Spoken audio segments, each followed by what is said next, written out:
Ladies and gentlemen, please welcome Mr. Larry Jones, 8 Bells trainer.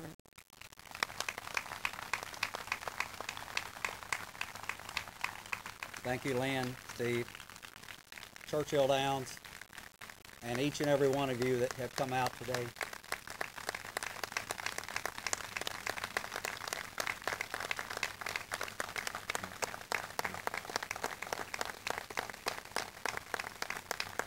Thank you. Thank you all so much. It's still kind of mind-boggling to me to see, and I should know, because I got to work with this filly every day and to know how special she really was. But to see how she won y'all's hearts as well is so touching. She, especially the last week of her life, whenever the nation realized that the filly was going to take on the boys, we knew that she was going to win over every female heart in the country. And I see today that she not only won the females, but she won a lot of males' hearts too. I got to be the lucky one to see her come into the barn as a long-legged, gangly 2-year-old filly. And that took a while to learn her lessons. But I also got to be the lucky one to see this filly turn into a lovely, gallant, and courageous racehorse.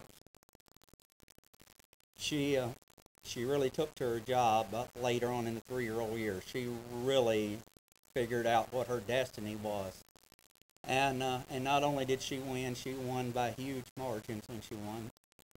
And she put herself in the spotlight to take on all the boys in the Kentucky Derby. And we were so very proud that she got to do that. And so we tried to explain to her the best we could to communicating with the horses that so many people were here to see her that day, and I believe she understood every word of it. My memories of her coming over for the races that day was of so much poise.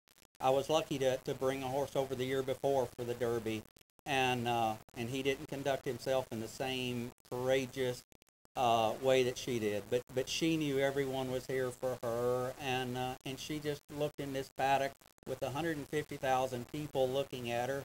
And she acted like she felt she owed it to them to try to make eye contact with every one of them. She was mesmerized by what was going on, and I think people were mesmerized by her.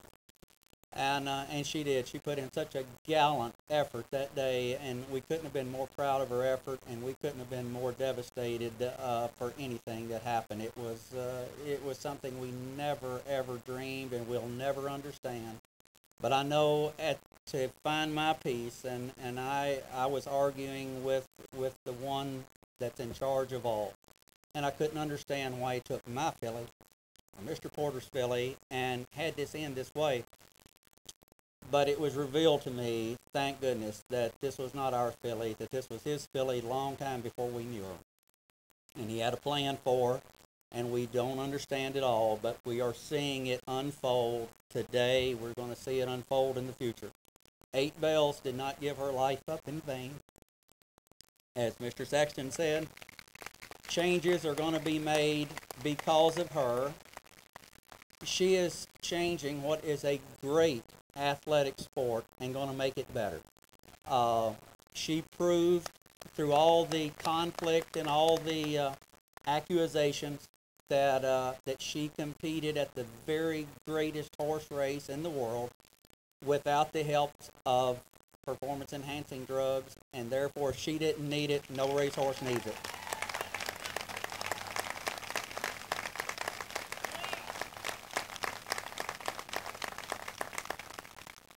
So her legacy will be, as Steve said, it's going to carry on. It's going to make the racing game better for all of her equine peers. They will not go through some of the things that horses in the past have. The game is much better now, we feel, than 50 years ago, but it's going to be better and better and better. And for 8 Bells, she stole a piece of my heart.